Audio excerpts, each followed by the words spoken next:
এই ইউটিউব প্ল্যাটফর্মে এসে এমনও অনেকের সাথে পরিচয় হয়েছে যাদের সাথে খুবই সুন্দর একটা সম্পর্ক সৃষ্টি হয়ে গিয়েছে।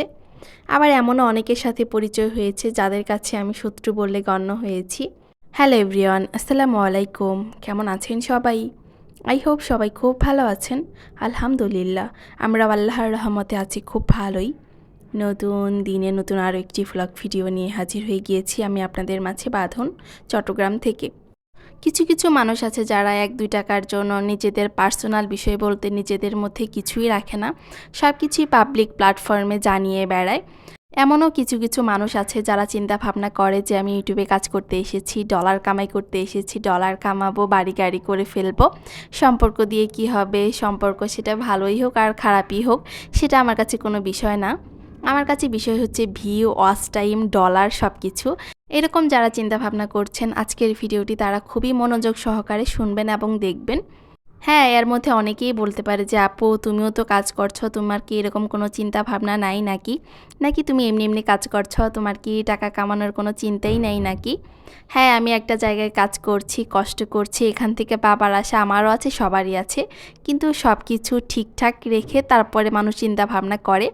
এমন না যে আমি সবার কাছে সব কিছু ফাঁস করে দিচ্ছি, সবার সাথে সব কিছু শেয়ার করছি, নিজের প্রাইভেসি বলতে কোনো কিছুই রাখছি না, তা না। আমার যতটুকু প্রাইভেসি থাকা দরকার, যতটুকু নিজের মধ্যে থাকা দরকার, ততটুকু নিজের মধ্যে রেখে যতটুকু কাজ করা যায় আমি ততটুকু দিয়ে কাজ করছি। তাতে আমার যতটুকু হয় আর না হয়, আমি সাইকো হয়ে যাব না যে না আমি টাকা কামাই করার লোভে সাইকো হয়ে যাব, নিজের মধ্যে কোনো কিছুই রাখবে না, সব কিছু পাবলিক প্ল্যাটফর্মে শেয়ার করব, তা না। আবার অনেকে বলতে পারে যে হঠাৎ করে আপু ইনকামের কথা কেন উঠাচ্ছে বা ইনকামের কথা কেন বলছে। আমি কোনো একটা উদ্দেশ্য নিয়েই বলছি যে টাকা কামাই করার জন্য অনেকে অনেক ধরনের চিন্তা ভাবনা করে, অনেক ধরনের মন মানসিকতার সৃষ্টি করে। যারা কিছু কিছু মানুষ আছে যারা সম্পর্কের ভিতরে তিক্ততার সৃষ্টি করে যে না সম্পর্ক দিয়ে কি হবে, আমি ইউটিউবে কাজ করতে এসেছি, ইউটিউবে আমার সব, ইউটিউবে আমার ধ্যান জ্ঞান, আমার কোনো কিছুই দেখার দরকার নেই, কোনো কিছুই ভাবার দরকার নেই। যারা মনিটাইজেশন অন করতে পেরেছে তারা সব কিছুই জানে, সব কিছু সম্পর্কেই জানে, বোঝে। আর যারা মনিটাইজেশন এখনও অন করতে পারেনি তাদের চিন্তা ভাবনা অন্যরকম থাকতেই পারে, এটাই স্বাভাবিক।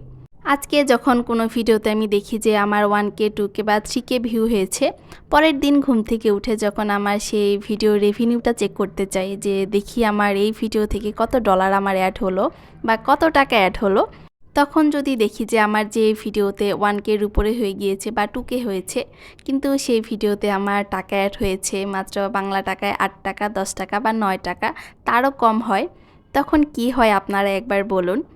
এইসব নিয়ে আসলে একটা সম্পর্ক নষ্ট করা বা একটা সম্পর্কের মধ্যে তিক্ততার সৃষ্টি করা, এটা বোকামি ছাড়া আর কিছুই না। আবার অনেকে বলবে যে আপু ইউটিউবে ফেসবুকে ঢুকলেই তো দেখি যে অনেকেই ইউটিউবে টাকা, ফেসবুকে টাকা দিয়ে বাড়ি গাড়ি করে ফেলতেছে। হ্যাঁ, তারা বাড়ি গাড়ি ঠিকই করছে, কারণ তাদের view million million view, million million ভিউয়ে হাজার হাজার লক্ষ লক্ষ টাকা আসবে, এটাই স্বাভাবিক। কিন্তু আমাদের মতো 100 ভিউ, 200 ভিউ, 1K 2K এইসব দিয়ে আসলে ভাই কিছুই হবে না। আর যে কথাটা খুবই গুরুত্বপূর্ণ একটা কথা, অদেখা কোনো কিছু বা অপ্রমাণিত কোনো কিছু, যে জিনিসটা আপনি নিজের চোখে দেখেননি বা নিজে প্রমাণ করতে পারেননি, সেরকম কোনো কিছু বা কোনো জিনিসের ওপর বা কোনো কথার ওপর ভিত্তি করে আপনি কোনো দিনও কাউকে কোনো কিছু বলবেন না। আমার কথাগুলো বলার পেছনের কারণগুলো হয়তো বা অনেকেই বুঝে গিয়েছেন, বুঝতে পেরেছেন।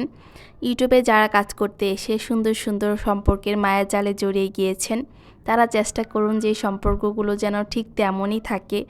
এমন কোনো কিছু করবেন না আর এমন কোনো কিছু বলবেন না যাতে সুন্দর সম্পর্কগুলো নষ্ট হয়ে যায়।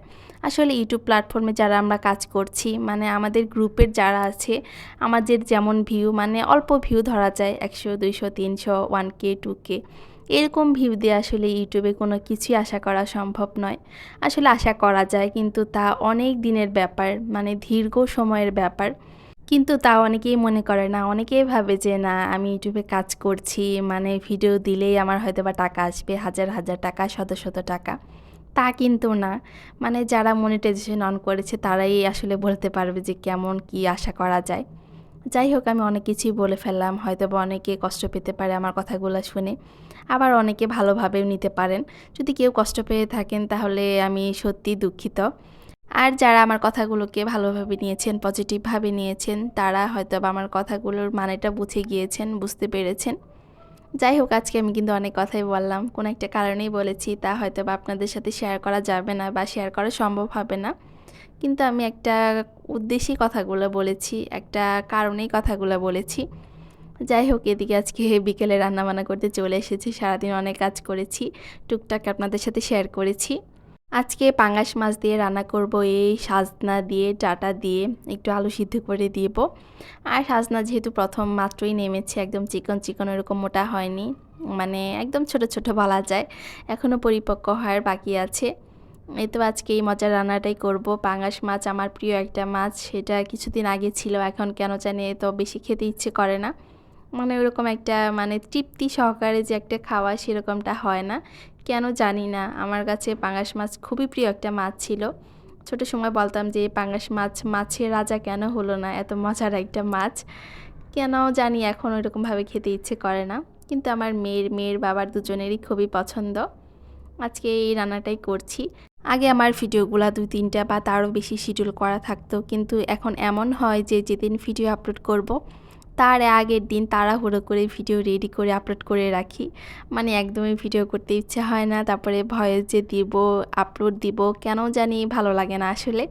এই রমজান মাসের জন্য কিনা সেটাও বুঝতে পারছি না, হয়তো বা এই জন্যই ভিডিও করার এরকম হচ্ছে এনার্জি থাকে না, ভালো লাগে না যে না এখন ক্যামেরাটা অন করি ভিডিও করি, এরকমটা আসলে মনে হয় না। যাই হোক, এদিকে টুকটাক রান্না করা শেষ, এখন আমি ইফতারি তৈরি করছি। এদিকে বেগুনি ভাজছি, বড়া ভাজবো। আমি এই ইউটিউবে এসে এমন এমন অনেক আপুকে পেয়েছি যারা আসলে আত্মীয় সম্পর্কের থেকেও বেশি হয়ে গিয়েছে তাদের সাথে সম্পর্কটা, মানে অন্যরকম একটা ভালো লাগার বিষয়। যখন কথা বলি কেমন আপন আপন লাগে, মানে সব কিছুই তাদের সাথে শেয়ার করতে পারি, মনে হয় যে না নিজের আপন বোন, এরকম মনে হয়। আসলে অনেক ভালো লাগে সব কিছু যখন শেয়ার করার জন্য একটা মানুষ পাওয়া যায়, তখন ভালো লাগাটা মানে আনন্দটা তখন একটু বেশি কাজ করে। আমার সাথেও ঠিক সেমটাই হয়। আমি কিছু কিছু আপুকে পেয়েছি, তারা আসলে বড় আপুর থেকে কোনো অংশে কম না। নিজের বড় আপু হলে যেমন হতো ঠিক তেমনই। এই প্ল্যাটফর্মে এসে আমি কিছু পাই না পাই আসলে সুন্দর সুন্দর সম্পর্কের মধ্যে আমি জড়িয়ে গিয়েছি। যাদের সাথে আমার কথা হয় তারা আমাকে ছোট বোনের মতোই দেখে। আমিও তাদেরকে আসলে বড় বোনের মতোই সম্মান করি, তাদের সাথে ওইভাবেই কথা বলি। অনেক ভালো লাগে, অনেক কিছু শেয়ার করি। আজকের ইফতারিতে একটু নুডলস রান্না করেছিলাম, আদিতার বাবা খেতে চেয়েছিল, ভাবলাম যে নুডলস রান্না করে দিই, চিকেন নুডলস রান্না করেছি। যাই হোক, আজকের ভিডিওটা এ পর্যন্তই রাখছি, আর বেশি বাড়াতে যাচ্ছি না। সবাই ভালো থাকবেন, সুস্থ থাকবেন। পরবর্তী ভিডিও দেখার জন্য আগে থেকে সবাইকে আমন্ত্রণ জানিয়ে রাখছি। আল্লাহ হাফিজ সবাইকে।